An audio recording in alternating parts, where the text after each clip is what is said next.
Barrister Umair साहब, मामला जो इस वक्त तनाव है, ये जैसे इन्होंने जिस तनाव का जिक्र किया कि उस वक्त इन्हें खौफ था कि कुछ बड़ा ना हो जाए इमरान को, ये लगता था मुझे वाकईतन आजकल खौफ है कि पाकिस्तान में कोई हादसा ना हो जाए। अल्लाह से रहम मांगता हूँ मैं कि इस मुल्क के साथ कुछ बेहतर हो, कुछ हादसा ना हो जाए।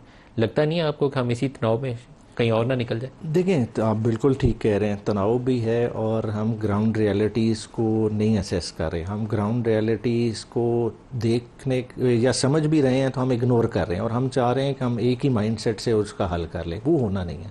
देखें, अगर आप इसी तरह अकाउंटेबिलिटी की बात करें तो all across the board accountability करें, किसी को एतराज़ नहीं है। जब आप सिलेक्टिव विक्टिमाइजेशन पे आ जाएंगे, जब एक ही पार्टी को टारगेट बना लेंगे, एक ही नैरेटिव पे चलेंगे, तो सवालात उठेंगे।